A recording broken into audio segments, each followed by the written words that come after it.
When did you watch your sibling's ego get completely destroyed in real time? My phone buzzed with a text from my lawyer as I walked into Sunday dinner. Congratulations, the Samsung contract is finalized. $2.8 million. I slipped the phone back into my pocket and sat down across from my brother Saul, who was already holding court about his latest app development milestone. Speaking of business, how's the consulting thing going? Saul asked, cutting his steak with surgical precision. His tone carried the same energy as asking about a child's lemonade stand. What followed was the same humiliating ritual that had become our family tradition. Mom immediately jumped in to praise Saul's 3 new clients this week, beaming at him like he had cured cancer. When I mentioned my business was building momentum, Saul leaned back with that familiar smirk and pointed out I'd been saying that for 2 years. Dad nodded thoughtfully and suggested I consider returning to corporate work for steady income. There was no shame in admitting when something wasn't working, he explained with gentle patience. My jaw clenched, but I kept my voice level, insisting I was committed to making this work. Committed? Saul laughed. You've burned through your savings. You're living in that studio apartment, and you're still talking about making it work. This isn't commitment. This is denial. The attacks came in waves after that. My grandmother patted my hand sympathetically and suggested Saul could give me a job at his company, starting at the bottom to learn properly. The condescension hit like a physical blow. I felt my face flush, but forced myself to take a slow breath. Saul's voice rose as he pointed out my 12-year-old Honda and my lack of real vacations in 3 years. He turned to our parents to suggest someone needed to have an honest conversation with me about cutting losses. Mom's expression softened into pity as she explained they just wanted what was best for me. Saul's company was doing so well, and I was still experimenting. Experimenting. Saul seized on the word and leaned forward. That's exactly what this is. Playing entrepreneur while the rest of us are building real businesses with real revenue. He launched into his theory about what separates successful people from dreamers,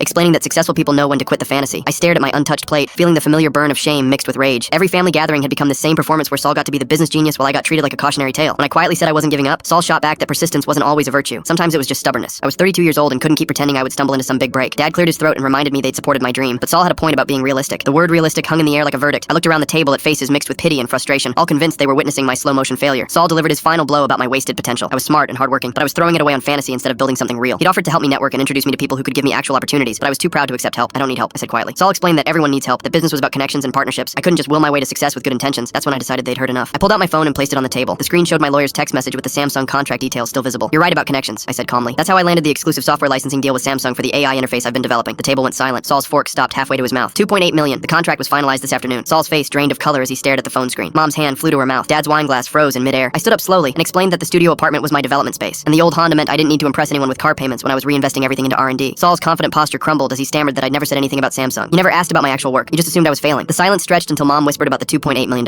I nodded and mentioned the royalties plus 3 other companies bidding for licensing rights. I looked directly at Saul. I guess we have different definitions of realistic. Saul's face flushed red. He opened his mouth twice, but no words came out. The brother who had spent 2 years treating me like a charity case was now staring at someone who had just signed a deal worth more than his entire company's annual revenue. I picked up my jacket. I should go. I have calls to make about the expansion. As I walked toward the door, Dad quietly asked why I hadn't told them. I paused at the threshold because I wanted to prove it to myself first, not to you. The last thing I saw before leaving was Saul still staring at the empty chair where I had been sitting, finally understanding that his little brother had been building an empire while he was giving lectures about failure.